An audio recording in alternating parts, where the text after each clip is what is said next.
मिट्टी पानी सच्चा इको, पक्कियां भी एक पट्ठे, एक क्यों नाली विच ने लगियां, ओ क्यों महल दे मथे। क्या बात है। माड़े नू वक बन्नण नालों तगड़े दे ਸਿੰਘ ਭੰਨੋ, जी ਸਾਂਝੀ खुरली विचों जेड़ा खान नहीं दिंदा पट्ठे। क्या बात ये है। पंजाबी है। ਸਾਂਝੀ खुरली विचों जेड़ा खान नहीं दिंदा पट्ठे। पट्ठे। ਸਾਡੇ ਵਿੱਚ ਕਮੀ ਹੈ ਕਿਹੜੀ, ਸਾਨੂੰ ਆਖੋ ਕਮੀ। ਸਾਡੇ ਨਾਲ ਖਲੋ ਕੇ ਵੇਖਣ ਰਾਜੇ ਚੀਮੇ ਚੱਠੇ, ਤੇ ਪਰਿਆ ਦੇ ਵਿੱਚ ਤਾਂ ਜਾਵਾਂਗਾ ਸ਼ਰਤ ਮੇਰੀ ਜੇ ਮੰਨੋ। ਪਰਿਆ ਦੇ ਵਿੱਚ ਤਾਂ ਜਾਵਾਂਗਾ ਸ਼ਰਤ ਮੇਰੀ ਜੇ ਮੰਨੋ, जी ਕਿਸੇ ਵੀ ਕਦੀ ਖਾਤਰ ਉਤੇ ਮੰਜਾ ਕੋਈ ਨਾ ਡੱਠੇ। ਤੇ ਖਬਰੇ ਕਿਹੜੇ ਕੱਚੇ ਕੋਠੇ ਢਹਿਣ ਦੀ ਫੇਰੇ ਵਾਰੀ, ਅਸਮਾਨਾਂ ਤੇ ਕਾਲੇ ਬੱਦਲ ਫਿਰ ਹੋ ਗਏ ਨੇ ਇਕੱਠੇ। ਬੇਹਿੰਮਤੇ ਨੇ ਜਿਹੜੇ ਬਹਿ ਕੇ ਸ਼ਿਕਵਾ ਕਰਨ ਮੁਕੱਦਰਾਂ ਦਾ, ਉੱਗਣ ਵਾਲੇ ਉੱਗ ਪੈਂਦੇ ਨੇ ਸੀਨਾ ਪਾੜ ਕੇ ਪੱਥਰਾਂ ਦਾ। ਸਤਿ ਸ਼੍ਰੀ ਅਕਾਲ, ਤੁਸੀਂ ਦੇਖ ਰਹੇ ਹੋ ਔਨ ਏਅਰ ਤੇ ਮੈਂ ਹਾਂ ਰਮਨ ਤੂਰ।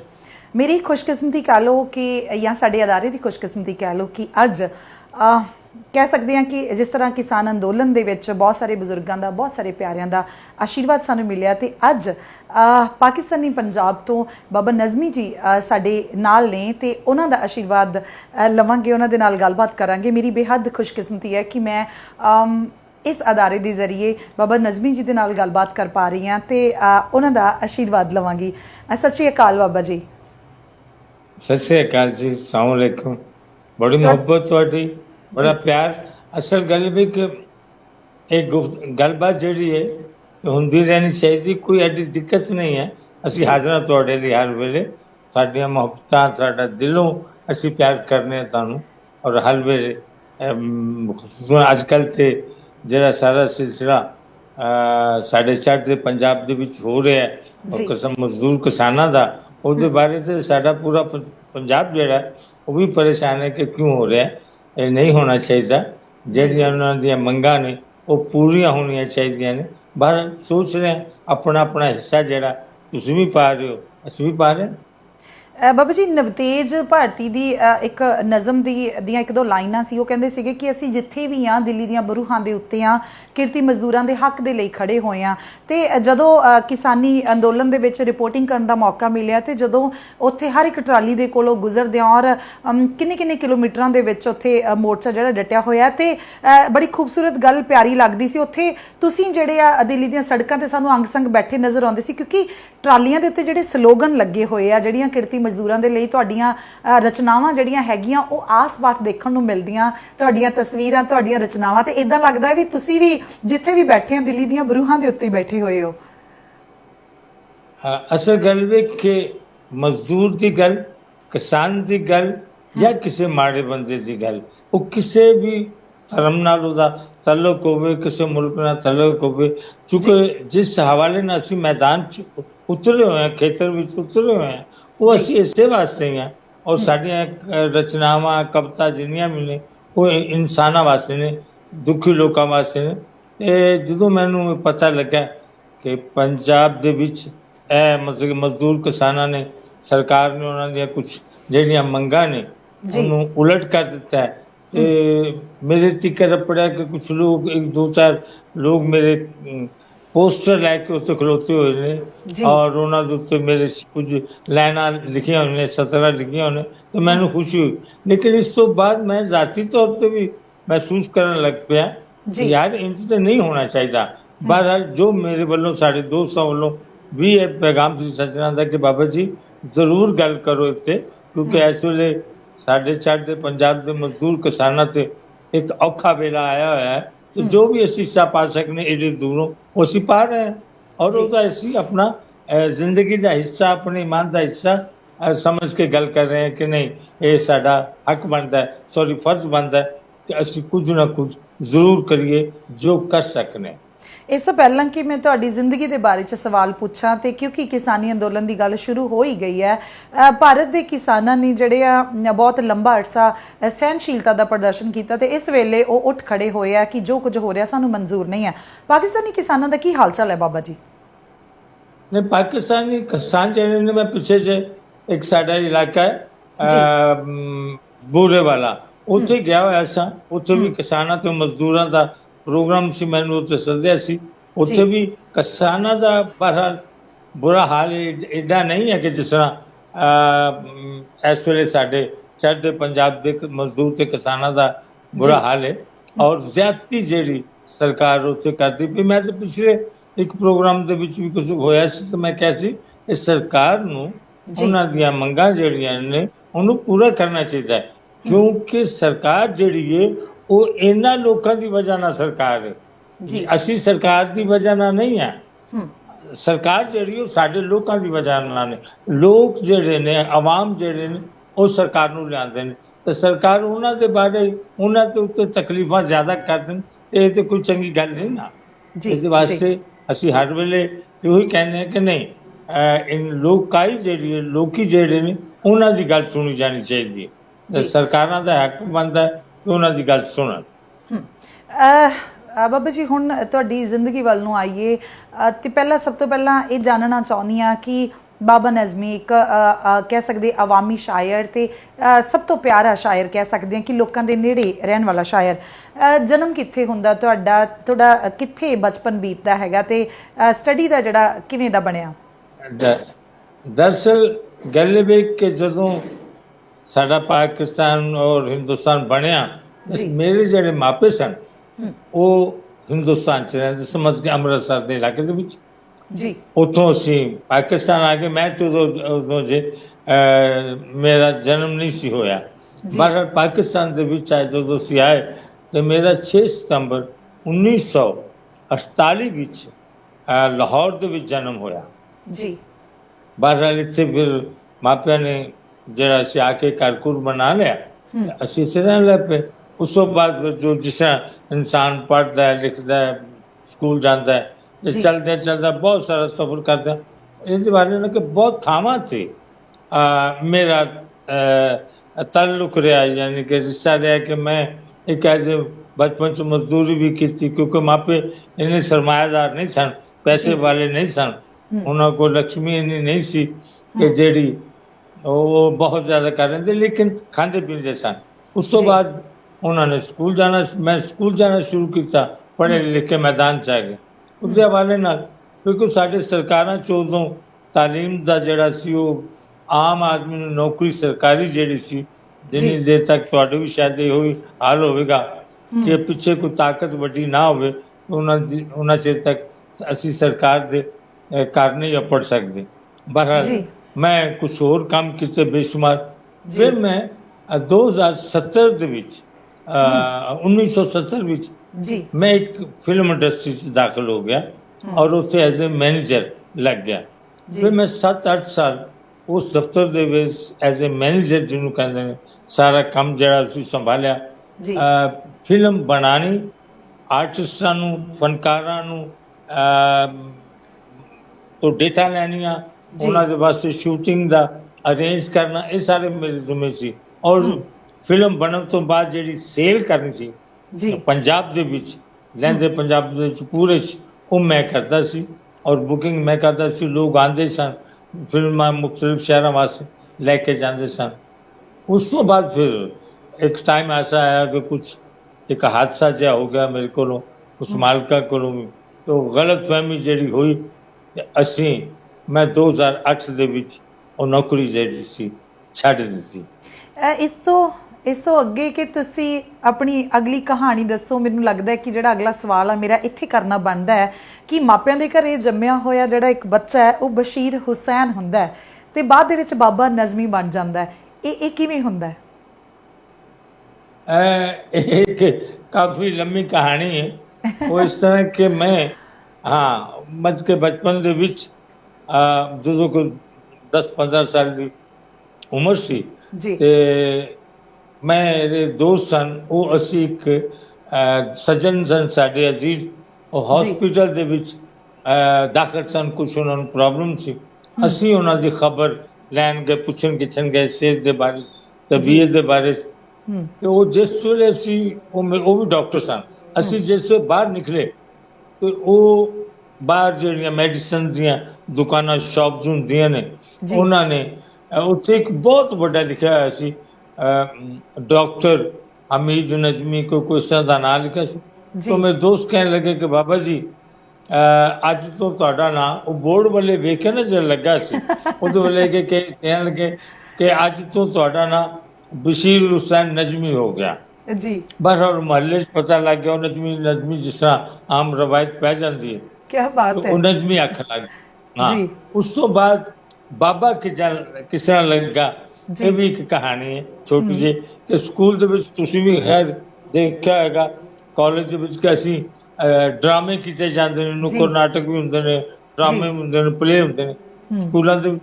ਤੇ ਇਤਫਾਕ ਨਾਲ ਇੱਕ ਡਰਾਮਾ ਹੋਇਆ ਸਾਡੇ ਸਕੂਲ ਦੀ ਸਤਹ ਤੇ।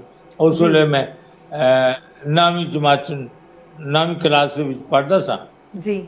ਤੇ ਉਹਦੇ ਵਿੱਚ ਮੈਨੂੰ ਨਾ ਇੱਕ ਬਾਬੇ ਦਾ ਕਰੈਕਟਰ ਦਿੱਤਾ ਗਿਆ, ਵਾਲਦ ਜਿਹਨੂੰ ਕਹਿੰਦੇ, ਪਿਓ ਜੈਸੀ ਜਿਹਨੂੰ ਕਹਿੰਦੇ ਆ, ਉਹ ਬਣਾਇਆ ਗਿਆ। तो जिस ਵੇਲੇ मैं बाहर निकलिया ਸੀ कि मेरे अजीज सन ਨਾਲ ਉਹ ਦੇਖਣ ਆਏ ਸਨ ਡਰਾਮਾ ਸਕੂਲ ਦੇ ਵਿੱਚ, ਤੇ ਉਹਨੇ ਕਿਹਾ ਯਾਰ ਅੱਗੇ ਤੇ ਨਜ਼ਮੀ ਸੀ ਨਾ, ਅੱਜ ਤੇ ਤੂੰ ਬਾਬਾ ਨਜ਼ਮੀ ਲੱਗਣਾ ਪਿਆ, ਲਿਹਾਜ਼ਾ ਉਹ ਬਾਬਾ ਨਜ਼ਮੀ ਪੈ ਗਿਆ। क्या बात है। ਇਹ ਕੰਮ ਵਿਆਹ ਤੋਂ ਪਹਿਲੇ ਹੋ ਚੁੱਕਿਆ ਸੀ, ਉਦੋਂ ਮੇਰਾ ਵਿਆਹ ਵੀ ਨਹੀਂ ਸੀ ਹੋਇਆ। ਹਾਂਜੀ, ਤੇ ਮੈਨੂੰ ਸਾਰਾ ਇਲਾਕਾ ਜਿਹੜਾ ਸੀ ਉਹ ਬਾਬਾ ਨਜ਼ਮੀ ਆਖਣ ਲੱਗ ਪਿਆ। ਤੇ ਬਾਬਾ ਜੀ ਫਿਰ ਜਦੋਂ ਵਿਆਹ ਹੋਇਆ ਤੁਹਾਡਾ, ਤੇ ਫਿਰ ਕੀ ਕੁੜੀ ਵਾਲਿਆਂ ਨੂੰ ਜਾ ਕੇ ਨਾਮ ਕੀ ਦੱਸਿਆ ਗਿਆ, ਬਾਬਾ ਨਜ਼ਮੀ ਜਾਂ ਫਿਰ ਬਸ਼ੀਰ ਹੁਸੈਨ? ਉਹ ਕੁੜੀ ਵਾਲਿਆਂ ਨੂੰ ਨਾਂ ਦਾ ਐਡਾ ਪ੍ਰੋਬਲਮ ਨਹੀਂ ਸੀ, ਉਹ ਫੈਮਿਲੀ ਦੇ ਲੋਕ ਸਨ ਜੀ, ਤੇ ਉਹਨਾਂ ਨੂੰ ਪਤਾ ਸੀ ਕਿ ਉਹਨੂੰ ਬਾਬਾ ਨਜ਼ਮੀ ਆਖ ਰਹੇ ਨੇ। ਲੇਕਿਨ ਜਦੋਂ ਤੁਹਾਡੇ ਮਾਤਾ ਜੀ ਮੇਰੇ ਵੱਲੇ ਆਏ तो बाहर लोग आन के शुरू आवाज दें कि बाबा नजमी करने, बाबा जी बाहर आओ। तो हैरान लगते, मैं क्या हैरानी वाली कोई गल नहीं, ये मेरा ना ही बाबा नजमी है। और फिर ये ना ऐसा पक्का होया कि आज जेड़ा असली ना है उन्हें कोई नहीं जानता जी, बाबा नजमी ਨੂੰ ਜਾਣਦੇ। ਬਾਬਾ ਜੀ ਤੁਸੀਂ ਤੁਹਾਡੀ ਲਾਈਫ 'ਚ 2-3 ਪੜਾਅ ਆਉਂਦੇ ਆ, ਜਿਵੇਂ ਤੁਸੀਂ ਕਿਹਾ ਕਿ ਸਕੂਲ ਤੋਂ ਬਾਅਦ ਫਿਲਮ ਇੰਡਸਟਰੀ, ਤੇ ਉਸ ਤੋਂ ਬਾਅਦ ਤੁਸੀਂ ਕਿਹਾ ਕਿ ਤੁਸੀਂ ਰੋਡ ਦੇ ਉੱਤੇ ਮਜ਼ਦੂਰੀ ਕੀਤੀ। ਮੈਂ ਤੁਹਾਡੇ ਕਿ ਪੁਰਾਣਾ ਇੰਟਰਵਿਊ ਸੁਣ ਰਹੀ ਸੀ, ਤੇ ਫਿਲਮ ਇੰਡਸਟਰੀ ਇੱਕ ਚੱਕਾ ਚੌਂਧ ਵਾਲੀ ਜਿਹੜੀ ਦੁਨੀਆ ਕਹਿ ਸਕਦੇ ਹਾਂ, ਤੇ ਉਸ ਤੋਂ ਬਾਅਦ ਮਜ਼ਦੂਰੀ ਕਰਨੀ, ਤੇ ਉਸ ਤੋਂ ਬਾਅਦ ਹਰਮਨ ਪਿਆਰਾ ਲੋਕਾਂ ਦਾ ਜਿਹੜਾ ਆਵਾਮੀ ਸ਼ਾਇਰ ਬਣ ਜਾਣਾ। ਇਸ ਤੋਂ ਅੱਗੇ ਕੋਈ ਹੋਰ ਮੰਜ਼ਿਲ ਤੇ ਜਾਣਾ ਕਿਉਂ ਨਹੀਂ ਸੋਚਿਆ?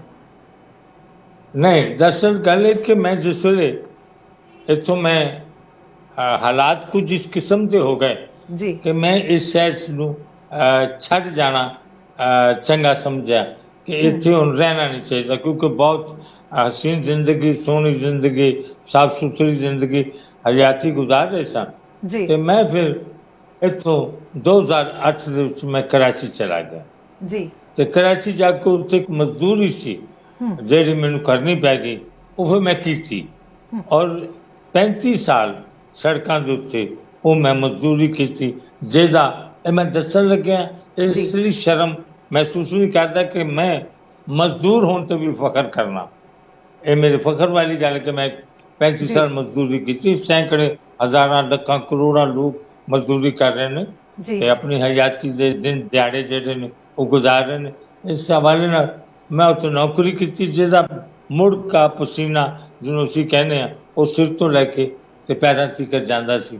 लेकिन इस दे नाल मैं शायरी दे मैदान विच भी, खेतर विच भी पैर रख लिया सी, और वो पैर ऐसा सोहना जम्मिया कि अज तक तुहाडे सामने है। और इहदे विच सज्जना ने भी, प्यारिਆਂ ने भी, जिन्ने मेरे आले दुआले लोग सन उत्ते कराची दे, उन्हां बड़ा साथ दिता, ਮੁਹੱਬਤਾਂ ਦਿੱਤੀਆਂ। ਔਰ ਅੱਜ ਮੈਂ ਉਸ ਹਵਾਲੇ ਨਾਲ ਅੱਜ ਮੈਂ ਤੁਹਾਡੇ ਸਾਹਮਣੇ ਬੈਠਾ। ਤੁਸੀਂ ਮੇਰੇ ਨਾਲ ਇੱਕ ਕਦੀ ਮੈਂ ਸੋਚ ਸਕਦਾ ਸਾਂ ਕਿ ਮੈਂ ਕੋਈ ਵਕਤ ਆਵੇਗਾ ਹਯਾਤੀ 'ਚ ਪਲਾਨਿੰਗ ਨਾਲ ਕੋਈ ਕੁਛ ਕੰਮ ਹੁੰਦੇ ਨੇ, ਲੇਕਿਨ ਕੁਛ ਰੱਬੀ ਕੰਮ ਵੀ ਹੁੰਦੇ ਨੇ ਕਿ ਜਿਹੜੇ ਮੁਕੱਦਰਾਂ 'ਚ ਲਿਖੇ ਹੁੰਦੇ ਨੇ। ਲਿਹਾਜ਼ਾ ਅੱਜ ਮੈਂ ਮੌਕਾ ਹੁਣ ਤੇ ਖੈਰ मैं अपनी जबानी से नहीं कह सकता, मुँह साढ़े पंजाबी की मिसाल के अपने मुँह मियाँ मिठू बनना वो गल करने वाली नहीं है, पर लोग जानते हैं, प्यार करते हैं। और उस मजदूरी के दौरान मैनू इन्नी की इज्जत और आबरू कि मैनू इन्ना मैं छपया अंग्रेजी, उर्दू, पंजाबी अखबारां दे विच शायद साडे पाकिस्तान दा शायद कोई इन्ना नहीं छपिया, क्योंकि जी। मैं वेले दी गल करदा सां, मैं हुकूमत के खिलाफ भी बोलदा सां, मैं जिहड़ी सरकार आंदी है साडी दूजी हुक्मरान जिहड़े आंदे ने जी जी उन्हां दे खिलाफ भी बोलदा सां। मेरा ये असूल नहीं है कि मैं अपनी आ गई हुकूमत या जानने वाले लोग ने इन्हों ने कोई मंदा भैड़ा काम किया है तो मैं जी ना बोला, ये मैं कभी भी नहीं सोचा। साडे इत्थे फौजी हुकूमतां भी आंदियां रहियां ने, जी लेकिन मैं अपनी आवाज़ नूं कदे भी दबाण दी मैं खुद मैं ਇਹਨਾਂ रोकण दी ਗੱਲਾਂ कोशिश ਦੇ नहीं की। ਮੈਂ ਇਹਨਾਂ ਗੱਲਾਂ ਦੇ ਉੱਤੇ ਆਉਂਗੀ ਬਾਬਾ ਜੀ। ਮੈਂ ਮੇਰੇ ਜਿਹੜੇ ਅਗਲੇ ਸਵਾਲ ਹੈਗੇ ਆ ਇਹਨਾਂ ਚੀਜ਼ਾਂ ਨਾਲ ਸੰਬੰਧਿਤ ਹੈ, ਪਰ ਮੈਂ ਪਹਿਲਾਂ ਹੀ ਜਾਣਨਾ ਚਾਹੁੰਦੀ ਹਾਂ ਕਿ ਕੋਈ ਪਹਿਲੀ ਰਚਨਾ ਜਿਹੜੀ ਤੁਸੀਂ ਕਿਹਾ ਕਿ ਤੁਸੀਂ ਮਜ਼ਦੂਰੀ ਦੌਰਾਨ ਹੀ ਲਿਖਣਾ ਸ਼ੁਰੂ ਕਰ ਦਿੱਤਾ, ਕੋਈ ਜ਼ਿਹਨ ਦੇ ਵਿੱਚ ਯਾਦ ਹੈ ਕਿ ਪਹਿਲੀ ਰਚਨਾ ਕਿਹੜੀ ਸੀ ਤੁਹਾਡੀ ਔਰ ਉਹਦਾ ਵਿਸ਼ਾ ਕੀ मेरी ਸੀ? एक रचना सी जी। और जरा मैं अपनी जिंदगी का पहला मुशायरा कराची विच पढ़िया, ਉਹਦੇ ਵਿੱਚ ਕਵੀ ਦਰਬਾਰ ਜਿਹੜਾ ਸੀ ਉਹਦੇ ਵਿੱਚ ਉਸ ਵੇਲੇ ਦੇ ਬਹੁਤ ਮਹਾਨ ਲੋਕ ਸਨ ਜੀ ਜਿਨ੍ਹਾਂ ਦਾ ਖੈਰ ਤੁਹਾਨੂੰ ਨਾ ਇਲਮ ਹੋਵੇ ਤੇ ਜੀ। ਬਾਹਰ ਉਹ ਬੜੇ ਮਹਾਨ ਲੋਕ ਸਨ। ਤੇ ਉੱਥੇ ਮੈਂ ਇੱਕ ਸੱਜਣ ਨੇ ਕਿਹਾ ਕਿ ਯਾਰ ਤੂੰ ਕਦੀ ਸ਼ਾਇਰੀ ਕਰਦਾ ਸਾਂ, ਉਹ ਲਾਹੌਰ ਦੇ ਲੋਕ ਸਨ। ਉਹ ਮੈਂ ਕਿਹਾ ਉਹ ਕਰਦਾ ਸੀ, ਲੇਕਿਨ ਹੁਣ ਪੁਲ ਭੁਲਾ ਗਏ, ਮੈਂ ਕਾਫੀ ਅਰਸਾ ਹੋਇਆ 7-8 ਸਾਲ ਤੋਂ ਕਦੀ ਕੋਈ ਗੱਲ ਨਹੀਂ ਕੀਤੀ। ਉਹ ਕਹਿਣ ਲੱਗੇ ਕਿ ਇਹ ਪ੍ਰੋਗਰਾਮ ਹੈ ਤੇ ਕੁਝ ਕਹਿ ਕੇ ਤੇ ਆ ਜਾਓ। ਜੀ। ਉਹ ਇਤਫਾਕ ਨਾਲ ਜਿਹੜਾ ਪ੍ਰੋਗਰਾਮ ਸੀ ਮੁਸ਼ਾਇਰਾ ਸੀ ਕਵੀ ਦਰਬਾਰ ਸੀ ਜਿਹੜਾ, ਜੀ। ਉਹ ਵੀ ਸਾਡੇ ਵੱਡੇ ਮਹਾਨ ਜਿਨ੍ਹਾਂ ਨੂੰ ਅਸੀਂ ਸਮਝਦੇ ਹਾਂ ਸਰਕਾਰ ਬਾਬਾ ਵਾਰਿਸ ਸ਼ਾਹ ਦੀ ਯਾਦ ਓ। ਵਿੱਚ ਸੀ। ਜੀ ਜੀ ਬਹਰਹਾਲ ਇੱਕ ਗਜ਼ਲ ਮੈਂ ਉਦੋਂ ਕਹੀ, ਹੂੰ ਉਹ ਬਿਲਕੁਲ ਪਹਿਲਾ ਪ੍ਰੋਗਰਾਮ ਤੇ ਚੰਦ ਲਾਈਨਾਂ ਹੋ ਜਾਣ। ਉਹਦੇ ਚ ਮੈਂ ਸੁਣਾ ਦੇਣਾ ਜੀ ਕਿ ਮਿੱਟੀ ਪਾਣੀ ਹੂੰ ਸੱਚਾ ਇੱਕੋ, ਹੂੰ ਮਿੱਟੀ ਪਾਣੀ ਸੱਚਾ ਇੱਕੋ, ਹੂੰ ਪੱਕੀਆਂ ਵੀ ਇੱਕ ਪੱਠੇ। ਮਿੱਟੀ ਪਾਣੀ ਸੱਚਾ ਇੱਕੋ, ਸੱਚਾ ਮੀਨ ਡਾਈ, ਮਿੱਟੀ ਪਾਣੀ ਸੱਚਾ ਇੱਕੋ, ਪੱਕੀਆਂ ਵੀ ਇੱਕ ਪੱਠੇ। ਇਹ ਕਿਉਂ ਨਾਲੀ ਵਿੱਚ ਨੇ ਲੱਗੀਆਂ, ਉਹ ਕਿਉਂ ਮਹਿਲ ਦੇ ਮੱਥੇ। ਕੀ ਬਾਤ ਹੈ, ਕੀ ਇਹ ਬਾਤ ਕਿਉਂ ਹੈ। ਨਾਲੀ ਵਿੱਚ ਨੇ ਲੱਗੀਆਂ, ਉਹ ਕਿਉਂ ਮਹਿਲ ਦੇ ਮੱਥੇ। ਤੇ ਮਾੜੇ ਨੂੰ ਵੱਖ ਬੰਨਣ ਨਾਲੋਂ ਤਗੜੇ ਦੇ ਸਿੰਘ ਪੰਨੋ, ਜ਼ੋਰਾਵਰ ਦੇ ਮਾੜੇ ਨੂੰ ਵੱਖ ਬੰਨਣ ਨਾਲੋਂ ਤਗੜੇ ਦੇ ਸਿੰਘ ਪੰਨੋ। ਜੀ ਸਾਂਝੀ ਖੁਰਲੀ ਵਿੱਚੋਂ ਜਿਹੜਾ ਖਾਣ ਨਹੀਂ ਦਿੰਦਾ ਪੱਠੇ। ਕੀ ਬਾਤ ਇਹ ਹੈ। ਪੰਜਾਬੀ ਹੈ। ਸਾਂਝੀ ਖੁਰਲੀ ਵਿੱਚੋਂ ਜਿਹੜਾ ਖਾਣ ਨਹੀਂ ਦਿੰਦਾ ਪੱਠੇ। ਪੱਠੇ। ਤੇ ਸਾਡੇ ਵਿੱਚ ਕਮੀ ਹੈ ਕਿਹੜੀ, ਸਾਨੂੰ ਆਖੋ ਕਮੀ। ਹੂੰ ਸਾਡੇ ਵਿੱਚ ਕਮੀ ਹੈ ਕਿਹੜੀ, ਸਾਨੂੰ ਆਖੋ ਕਮੀ। ਜੀ ਸਾਡੇ ਨਾਲ ਖਲੋ ਕੇ ਵੇਖਣ ਰਾਜੇ ਚੀਮੇ ਚੱਠੇ। ਹੂੰ ਸਾਡੇ ਵਿੱਚ ਕਮੀ ਹੈ ਕਿਹੜੀ, ਸਾਨੂੰ ਆਖੋ ਕਮੀ। ਸਾਡੇ ਨਾਲ ਖਲੋ ਕੇ ਵੇਖਣ ਰਾਜੇ ਚੀਮੇ ਚੱਠੇ। ਤੇ ਪਰਿਆ ਦੇ ਵਿੱਚ ਤਾਂ ਜਾਵਾਂਗਾ, ਹੂੰ ਸ਼ਰਤ ਮੇਰੀ ਜੇ ਮੰਨੋ। ਹੂੰ ਪਰਿਆ ਦੇ ਵਿੱਚ ਤਾਂ ਜਾਵਾਂਗਾ, ਸ਼ਰਤ ਮੇਰੀ ਜੇ ਮੰਨੋ। ਜੀ ਕਿਸੇ ਵੀ ਇੱਕ ਦੀ ਖਾਤਰ ਉੱਤੇ ਮੰਜਾ ਕੋਈ ਨਾ ਡੱਠੇ। ਤੇ ਖਬਰੇ ਕਿਹੜੇ ਕੱਚੇ ਕੋਠੇ, ਢਹਿਣ ਦੀ ਫੇਰੇ ਵਾਰੀ। ਅਸਮਾਨਾਂ ਤੇ ਕਾਲੇ ਬੱਦਲ ਫਿਰ ਹੋ ਗਏ ਨੇ ਇਕੱਠੇ। ਕੀ ਬਾਤ ਹੈ, ਐਸੀ ਕੀ ਬਾਤ ਹੈ। ਰਚਨਾ ਜਿਹੜੀ ਉਹ ਤੁਸੀਂ ਜੀ ਇਹਦੇ ਨਾਲ ਹੀ ਜਿਹਨੂੰ ਆਵਾਮੀ ਸ਼ਾਇਰ ਕਿਹਾ ਜਾਂਦਾ, ਅਸੀਂ ਹਮੇਸ਼ਾ ਹੀ ਗੱਲ ਕਰਦੇ ਹਾਂ ਕਿ ਕਹਿੰਦੇ ਵੀ ਲੋਕਾਂ ਦਾ ਸ਼ਾਇਰ ਹੋਣਾ, ਲੋਕਾਂ ਦਾ ਗਾਇਕ ਹੋਣਾ ਮਾਣ ਵਾਲੀ ਗੱਲ ਆ। ਤੇ ਪਰ ਇਸ ਵੇਲੇ ਜਿਹੜੇ ਕਹਿ ਸਕਦੇ ਹਾਂ ਕਿ ਲੋਕਾਂ ਦੇ ਗਾਇਕ, ਲੋਕਾਂ ਦੇ ਸ਼ਾਇਰ, ਉਹ ਗੱਲ ਉਹਨਾਂ ਦੀ ਕਲਮ ਜਿਹੜੀ ਹੈ ਲੋਕਾਂ ਲਈ ਚੱਲ ਰਹੀ ਆ ਜਾਂ ਕਿਸ ਚੀਜ਼ ਲਈ ਚੱਲ ਰਹੀ ਆ, ਇਹਦੇ ਤੋਂ ਕੋਈ ਅਣਜਾਣ ਨਹੀਂ ਹੈਗਾ। ਤੇ ਬਾਬਾ ਜੀ ਤੁਹਾਡੀ ਮੈਨੂੰ ਇੱਕ ਗੱਲ ਯਾਦ ਆਉਂਦੀ ਹੈ ਕਿ 6 ਰੁਪਏ ਕਿਲੋ ਆਟਾ ਜਦੋਂ ਪਾਕਿਸਤਾਨ ਦੇ ਵਿੱਚ 7 ਰੁਪਏ ਕਿਲੋ ਹੋ ਗਿਆ ਸੀ ਤੇ ਆਵਾਮੀ ਸ਼ਾਇਰ ਦਾ ਦਿਲ ਦੁਖਿਆ ਸੀ, ਅਸਲ ਦੇ ਵਿੱਚ ਜਿਹੜਾ ਆਵਾਮ ਦਾ ਸ਼ਾਇਰ ਸੀ। ਤੇ ਉਦੋਂ ਵੀ ਤੁਸੀਂ ਹਾਂ ਦਾ ਨਾਰਾ ਮਾਰਿਆ ਸੀ। ਮੈਂ ਉਹ ਵੀ ਨਜ਼ਮ ਤੁਹਾਡੀ ਸੁਣਨਾ ਚਾਹੁੰਦੀ ਹਾਂ ਜੇ ਤੁਹਾਨੂੰ ਯਾਦ ਹੋਵੇ ਤੇ। ਮੈਂ ਦੱਸ ਚूंकि ਇਸ ਵੇਲੇ ਉਹ ਹੁਕੂਮਤ ਨਹੀਂ ਹੈ ਜੀ ਦੂਜੀਆਂ ਹੁਕੂਮਤਾਂ ਉਸ ਤੋਂ ਬਾਅਦ ਇਹ ਬਹੁਤ ਪੁਰਾਣੀ ਗੱਲ ਹੈ। ਜੀ ਲੇਕਿਨ ਚूंकि ਉਸ ਪਾਰਟੀ ਨਾਲ ਮੇਰਾ ਤਾਲੁਕ ਜ਼ਰੂਰ ਸੀ, ਰਿਸ਼ਤਾ ਸੀ, ਮੈਂ ਉਹਨੂੰ ਜੀ। ਪਸੰਦ ਕਰਨਾ ਸਾਂ। ਲੇਕਿਨ ਚूंकि ਮੈਂ ਐਸੇ ਅਵਾਮੀ ਸੋਚ ਰੱਖਣ ਵਾਲਾ ਕਵੀ ਸਾਂ, ਤੇ ਮੈਂ ਕਿ ਤੁਸੀਂ ਵੀ ਆਣ ਕੇ ਇਹ ਕੰਮ ਸ਼ੁਰੂ ਕਰ ਦਿੱਤਾ। ਲੋਕਾਂ ਨੂੰ ਤੰਗ ਕਰਨਾ ਸ਼ੁਰੂ ਕਰਤਾ। ਉਸ ਵੇਲੇ ਸਾਡੀ ਬੀਬੀ ਬੇਨਜ਼ੀਰ ਜਿਹੜੀ ਸੀ ਉਹ ਜੀ। ਪ੍ਰਾਈਮ ਮਿਨਿਸਟਰ ਆਫ ਪਾਕਿਸਤਾਨ ਸਨ, ਔਰ ਮੈਂ ਨਜ਼ਮ ਲਿਖੀ ਔਰ ਇੱਕ ਅਖਬਾਰ ਸੀ ਉਹਦੇ ਫਰੰਟ ਪੇਜ ਦੇ ਸੈਂਟਰ 'ਚ ਛਪੀ, ਉਹਦਾ ਨਾਂ ਸੀ ਆਟਾ। ਜੀ ਆਟਾ 7 ਰੁਪਏ ਸੇਰ, ਹੂੰ ਆਟਾ ਇਹ 6 ਤੋਂ 7 ਰੁਪਏ ਹੋਇਆ ਸੀ, 1 ਰੁਪਇਆ ਅੱਜ ਜੀ। ਤਾਂ ਬਹੁਤ ਮਹਿੰਗਾ ਹੈ। ਹੂੰ आटा 7 रुपये सेर, बीबी रानी बड़ा हनेर। ਹੂੰ आटा 7 रुपये सेर, बीबी रानी बड़ा हनेर। आटा लैन बुलावल जावे, नंगे पैरी सरदा आवे। खाली अगे धरे चंगेर, आटा 7 रुपये सेर, बीबी रानी बड़ा हनेर। ते तू भी आन हनेरा कीता, उच्चा होर बनेरा कीता। तू भी कीता सानू जेर, आटा 7 रुपये शेर, बीबी रानी बड़ा हनेर। ते जिन्ने भी ने सज्जन तेरे, तैनू रखन विच हनेरे। जे दूसरे मिनिस्टर ने, जिन्ने भी ने सज्जन तेरे, तैनू रखन विच हनेरे। मत्थे लगे दसा फेर, आटा 7 रुपये शेर, बीबी रानी बड़ा हनेर। ते आटा लैन बुलावल जावे, नंगे पैरी सरदा आवे। बुलावल पुत्र सी ਉਹਨਾਂ ਦਾ, ਜੀ ਜੀ ਜੀ ਬੇਨਜ਼ੀਰ ਉਹਨਾਂ ਦਾ। ਆਟਾ ਲੈਣ ਬੁਲਾਵਲ ਜਾਵੇ, ਨੰਗੇ ਪੈਰੀ ਸਰਦਾ ਆਵੇ। ਖਾਲੀ ਅੱਗੇ ਧਰੇ ਚੰਗੇਰ, ਆਟਾ 7 ਰੁਪਏ ਸ਼ੇਰ, ਬੀਬੀ ਰਾਣੀ ਬੜਾ ਹਨੇਰ। ਤੇ ਆਟਾ ਸਭ ਤੋਂ ਪਹਿਲਾਂ ਸਾਨੂੰ, ਜੀ ਆਟਾ ਸਭ ਤੋਂ ਪਹਿਲਾਂ ਸਾਨੂੰ, ਆਟਾ ਰੱਬ ਤੋਂ ਪਹਿਲਾਂ ਸਾਨੂੰ। ਕੀ ਬਾਤ ਹੈ। ਆਟਾ ਸਭ ਤੋਂ ਪਹਿਲਾਂ ਸਾਨੂੰ, ਆਟਾ ਰੱਬ ਤੋਂ ਪਹਿਲਾਂ ਸਾਨੂੰ। ਚਾਨਣ ਵੱਲੋਂ ਮੂੰਹ ਨਾ ਫੇਰ, ਆਟਾ 7 ਰੁਪਏ ਸੇਰ, ਬੀਬੀ ਰਾਣੀ ਬੜਾ ਹਨੇਰ। ਕੀ ਬਾਤ ਹੈ। ਬਾਬਾ ਜੀ ਸਮੇਂ ਦੀਆਂ ਹਕੂਮਤਾਂ ਨੂੰ ਤੁਸੀਂ ਜਿਸ ਤਰੀਕੇ ਨਾਲ ਸਿੱਧਾ ਹੀ ਉਹਨਾਂ ਦੇ ਬੇਟੇ ਦਾ ਨਾਮ ਵਰਤਿਆ ਔਰ ਬਹੁਤ ਜਿਹੜੀਆਂ ਚੀਜ਼ਾਂ ਕੀਤੀਆਂ ਹੋਗੀਆਂ, ਚਾਹੇ ਉਹ ਵਾਲੀ ਹਕੂਮਤ ਹੋਵੇ ਚਾਹੇ ਵਰਤਮਾਨ ਹਕੂਮਤਾਂ ਹੋਣ, ਸਿੱਧਾ ਸਪਸ਼ਟ ਹਕੂਮਤਾਂ ਦੇ ਨਾਲ ਮੱਥਾ ਲਾਉਣਾ ਤੇ ਉਹਨਾਂ ਦੀਆਂ ਗਲਤ ਚੀਜ਼ਾਂ ਨੂੰ ਸ਼ਰੇਆਮ ਕਰ ਦੇਣਾ, ਹਕੂਮਤਾਂ ਨੂੰ ਹਜ਼ਮ ਆ ਜਾਂਦੀਆਂ ਤੁਹਾਡੀਆਂ ਨਜ਼ਮਾਂ? ਨਹੀਂ, ਕਦੀ ਨਹੀਂ ਵੀ ਆਉਂਦੀਆਂ, ਕੁਝ ਤਕਲੀਫਾਂ ਵੀ ਬਾਜ਼ ਕਰ ਜਾਂਦੀਆਂ ਨੇ। ਕਿ ਇੱਕ ਦੌਰ ਸੀ ਤੁਹਾਡੇ ਤੇ ਐਕਸ਼ਨ ਨਹੀਂ ਲਿਆ ਗਿਆ ਕਦੀ ਕੋਈ? ਹੁੰਦਾ ਹੈ। ਇੱਕ ਵਾਰ ਮੈਂ ਇੱਕ ਨਜ਼ਮ ਪੜ੍ਹੀ ਸੀ, ਉਹ ਇਸ ਤਰ੍ਹਾਂ ਦਾ ਹਵਾਲਾ ਹੈ ਕਿ ਸਾਡੇ ਇੱਕ ਪ੍ਰਾਈਮ ਮਿਨਿਸਟਰ ਨਵਾਜ਼ ਸ਼ਰੀਫ ਸਾਹਿਬ ਤੇ ਉਹਨਾਂ ਦੀ ਹਕੂਮਤ ਸੀ, ਤੋਂ ਸਾਡੇ ਇੱਕ ਕ੍ਰਿਸਚਨ ਬਰਾਦਰੀ ਕਮਿਊਨਿਟੀ ਹੈ ਸਾਡੇ ਪਾਕਿਸਤਾਨ ਦੇ, ਤੁਹਾਡੇ ਵੀ ਹੋਣਗੇ, ਉਹਨਾਂ ਦਾ ਸ਼ਨਾਖਤੀ ਕਾਰਡ ਦੇ ਵਿੱਚ ਉਹ ਮਤਲਬ ਕਿ ਨਾਂ ਲਿਖਿਆ ਜਾਵੇ, ਮਜ਼ਹਬ ਧਰਮ ਦਾ ਲਿਖਿਆ ਜਾਵੇ, ਤੇ ਅਸੀਂ ਉਹਦੇ ਖਿਲਾਫ ਸਾਂ ਕਿ ਇਹ ਨਾ ਕੀਤਾ ਜਾਵੇ ਜੀ। ਉਹਦੇ ਵਿੱਚ ਬੜਾ ਫੰਕਸ਼ਨ ਹੋਇਆ ਤੇ ਇੱਕ ਪ੍ਰੋਗਰਾਮ ਹੋਇਆ ਕਰਾਚੀ ਦੇ ਵਿੱਚ, ਉੱਥੇ ਮੈਨੂੰ ਵੀ ਬੁਲਾਇਆ, ਲੇਕਿਨ ਅਗਲੇ ਦਿਨ ਮੈਨੂੰ ਕਾਫੀ ਉਦੋਂ ਤੋਂ ਸਜ਼ਾ ਮਿਲੀ 2 ਦਿਨ ਦੇ ਬਾਅਦ, ਕਿ ਮੈਨੂੰ ਜਿਸਾਂ ਪੁਲਿਸ ਫੜ ਕੇ ਲੈ ਗਈ, ਉਹਨਾਂ ਨੇ ਮਾਰਿਆ ਕੁੱਟਿਆ, ਲੇਕਿਨ ਕਿਸੇ ਨੂੰ ਪਤਾ ਨਹੀਂ।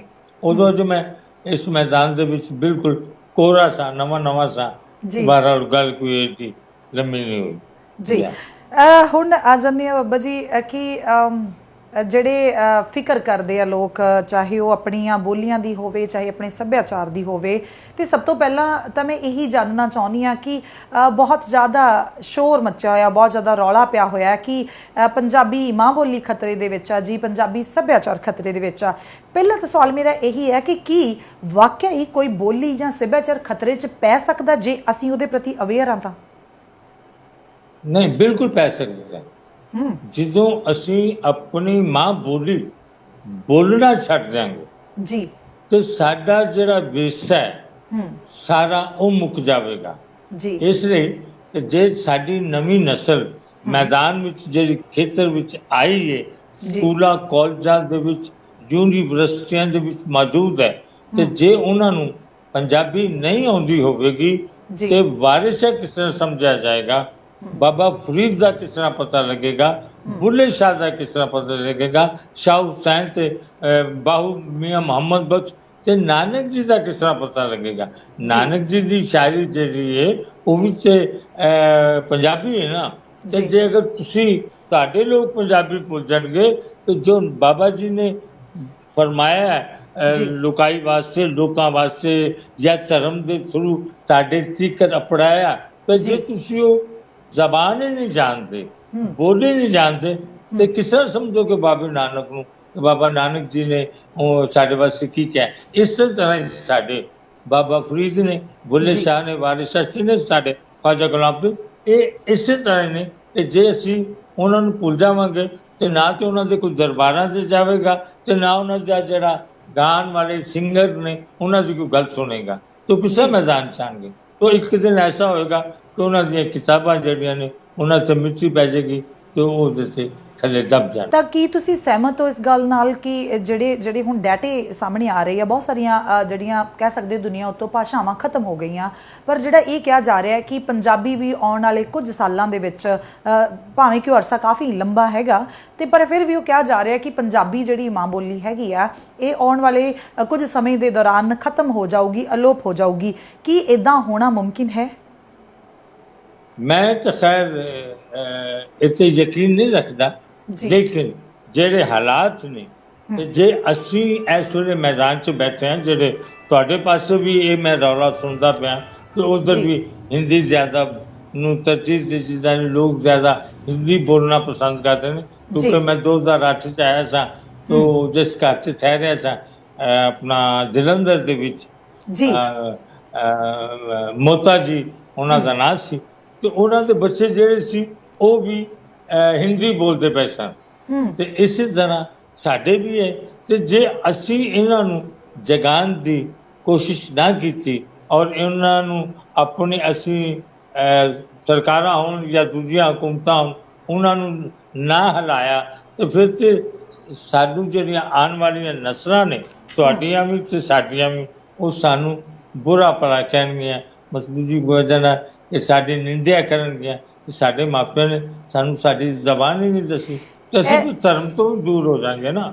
ਜੀ ਅਸੀਂ ਜੇ ਨਿੰਦਿਆ ਦੀ ਗੱਲ ਕਰੀਏ ਕਿ ਆਉਣ ਵਾਲੀਆਂ ਪੀੜ੍ਹੀਆਂ ਸਾਡੀ ਨਿੰਦਿਆ ਕਰਨਗੀਆਂ, ਪਰ ਉਹਨਾਂ ਨੂੰ ਇਸ ਚੀਜ਼ ਦੀ ਸਮਝ ਹੋਣੀ ਕਿੰਨੀ ਜ਼ਰੂਰੀ ਹੈ, ਕਿਉਂਕਿ ਜੇ ਅਸੀਂ ਪੰਜਾਬੀ ਜ਼ੁਬਾਨ ਨੂੰ ਦਰਪੇਸ਼ ਚੁਣੌਤੀਆਂ ਦੀ ਗੱਲ ਕਰੀਏ ਤਾਂ ਸਾਡੇ ਇੱਧਰ ਤਾਂ ਪਤਾ ਨਹੀਂ ਪਾਕਿਸਤਾਨ ਦਾ ਵੀ ਮੈਂ ਹਾਲ ਜਾਣਨਾ ਚਾਹੂੰਗੀ। ਸਾਡੇ ਇੱਧਰ ਇਹ ਹੋ ਰਿਹਾ ਕਿ ਜਿਹੜੇ ਬੱਚੇ ਪੰਜਾਬੀ ਬੋਲਦੇ ਵੀ ਆ ਜਾਂ ਲਿਖਦੇ ਆ ਤੇ ਢੇਰ ਸਾਰੀਆਂ ਗਲਤੀਆਂ ਜਿਹੜੀਆਂ ਇੱਕ ਪੂਰੇ ਜਿਹੜੇ ਵਾਕ ਦੇ ਵਿੱਚ ਹੁੰਦੀਆਂ, ਨਾਸਕ ਧੁਨੀਆਂ ਦੀ ਕੋਈ ਸਮਝ ਨਹੀਂ ਹੈਗੀ ਕਿ ਬਿੰਦੀ ਦੀ ਆਵਾਜ਼ ਕਿੱਥੇ ਆ ਰਹੀ ਹੈ, ਟਿੱਪੀ ਦੀ ਆਵਾਜ਼ ਕਿੱਥੇ ਆ ਰਹੀ ਆ, ਔਂਕੜ ਦਲੈਂਕੜ ਕਨੌੜੇ ਹੋੜੇ ਦੀ ਜਿਹੜੀ ਹੈ ਕਿਤੇ ਨਾ ਕਿਤੇ ਉਹ ਇੱਕ ਵੱਡੀਆਂ ਚੁਣੌਤੀਆਂ ਕਿ ਪੰਜਾਬੀ ਹੋ ਕੇ ਵੀ ਜਿਹੜੀ ਉਹਦੀ ਰੂਹ ਖਤਮ ਹੋ ਰਹੀ ਹੈ। ਪਾਕਿਸਤਾਨ ਦੇ ਵਿੱਚ ਵੀ ਕੀ ਬੱਚਿਆਂ ਨੂੰ ਜਿਹੜੀਆਂ ਇਦਾਂ ਦੀਆਂ ਪ੍ਰੋਬਲਮਾਂ ਤੁਸੀਂ ਦੇਖਦੇ ਹੋ?